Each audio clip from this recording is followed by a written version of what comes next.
سورہ بقرہ کی آیت نمبر 209 ہے۔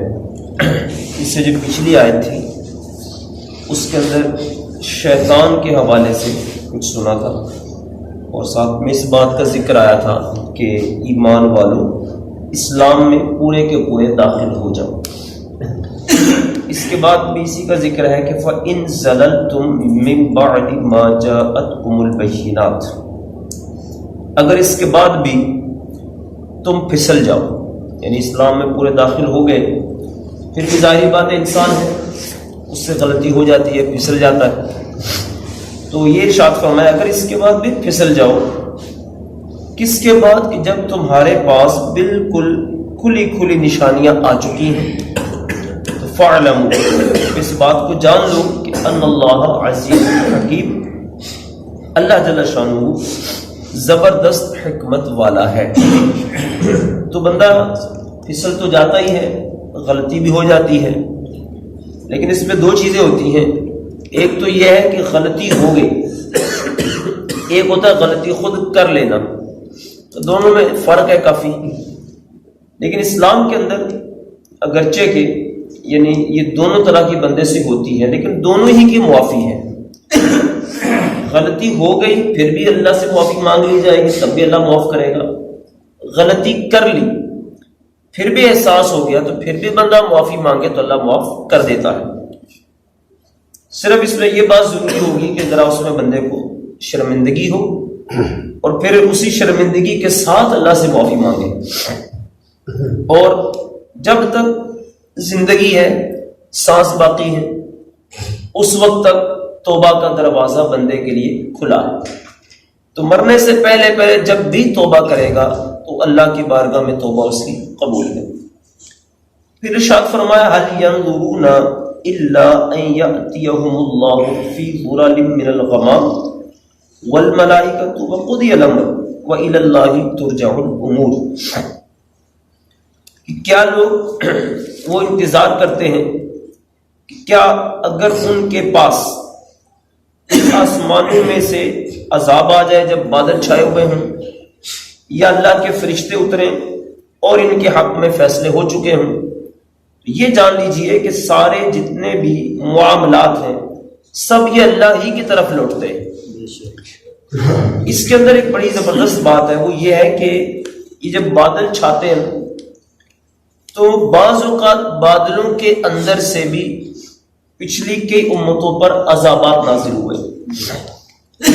وہ یہ سمجھتے تھے کہ بادل بن گئے، اب بارش ہوگی، تو کسی امت پر انہی بادلوں میں سے آگ برسی، کسی امت پر انہی بادلوں میں سے بچھو برسے، اور کسی امت پہ انہی بادلوں میں سے پتھر برسے، بعضوں پر مینڈک بھی برسے۔ تو اس طرح مختلف عذابات بادلوں کے ذریعے بھی آئے۔ تو ہمارے پیارے آقا صلی اللہ تعالی علیہ وسلم اکثر اوقات آپ کا یہ معمول رہتا کہ جب بادل بن کے آتے ہیں تو حضور بہت پریشان ہو جاتے ہیں، اور اسی بے چینی کے عالم میں پھر آپ کئی دفعہ گھر کے اندر باہر آنا جانا آپ کا رہتا، جس طرح ایک بندہ پریشانی کے عالم میں چلتا ہے، تو اس طرح حضور کا چلنا رہتا۔ تو جب آپ سے پوچھا جاتا کہ یا رسول اللہ آپ ایسا کیوں کرتے ہیں، تو ارشاد فرمایا کہ پچھلی کئی امتوں پر بھی اسی طرح بادل بن کے آتے، وہ یہ سمجھتے کہ لگتا ہے بارش ہونے والی ہے، لیکن اس کے اندر ان کے لیے عذاب ہوتے تھے۔ تو اس لیے میں بھی اللہ سے ڈرتا ہوں کہ کہیں ایسا نہ ہو کہ بادل بن کر آئے ہیں، کہیں ایسا نہ ہو میری امت پر بھی کوئی عذاب ہی نہ آ جائے۔ تو میں اس خوف سے میں یہ اپنا چلتا ہوں، اور جب تک یہ بادل برس کر ختم نہیں ہو جاتے اس وقت تک حضور کی یہ کیفیت ختم نہیں ہوتی تھی، یہ مسلسل آپ کے اندر کیفیت رہتی تھی۔ تو یہی وہ چیز ہے جو اللہ کا خوف جس کو کہتے ہیں۔ اس کے بعد کئی صحابہ کرام اس بات کو لیتے تھے، اور جن جن تک یہ بات پہنچی، جن جن کو یہ ملی سعادت، وہ ان چیزوں کو دیکھتے ہیں۔ وگرنہ آج کل تو یہ بھی سلسلہ ہے، جب زلزلے آتے ہیں تو بعض ملکوں میں لوگ اس کو بھی انجوائے کرتے ہیں کہ زلزلے آ گیا، زمین ہل رہی ہے، وہ اس کے اوپر کھیل رہے ہیں۔ ایسا بھی ہو رہا ہے، حالانکہ زلزلے سے بڑھ کر کیا بندے کے اوپر عذاب کا وہ ڈرانا جو ہے نا اللہ کی طرف سے آئے گا۔ کئی امتوں پر زلزلوں کی وجہ سے بھی عذاب ہے، زلزلہ آیا سارے کے سارے زمین کے اندر ہی دس گئے، کچھ ہمارے ساتھ بھی ہوا اس طرح۔ تو یہ جتنی بھی اس طرح کی چیزیں ہیں یہ اللہ اپنی نشانیاں دکھاتا، تو اس کے اندر یہ چاہیے کہ اللہ کو یاد کیا جائے، توبہ استغفار کی جائے، اللہ کی بارگاہ میں رجوع کیا جائے، نہ کہ یہ کہ بندہ جناب اس کو انجوائے کر رہا ہے۔ یہ کون سا طریقہ ہے؟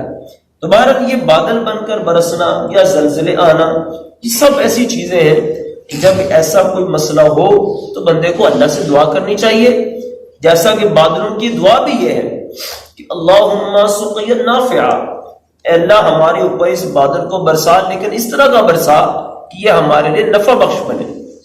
تو دعائیں بھی اس طرح کی ہمیں سکھائی گئی ہیں کہ یہ جب اس طرح کے معاملات ہوں، اور آپ دیکھتے ہو بارش ہوتی ہے، ابھی کتنے دن پہلے ہوتی رہی، اس سے پہلے بھی ہوتی رہتی، ہم نے زندگی میں بہت بارشیں دیکھی، لیکن ہم بھی غور کریں کیا کبھی ہمارے اندر بھی کیفیت پیدا ہوئی کہ کہیں ایسا نہ ہو کہ ان بادلوں میں سے کوئی عذاب ہی نہ آ جائے، ہم بھی اللہ سے ڈریں؟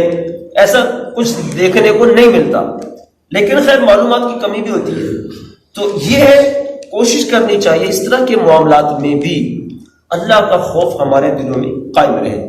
اللہ کی بارگاہ میں دعا کرتے ہیں اللہ جل شانہ ہمارے دلوں میں اپنا خوف پیدا فرما دے۔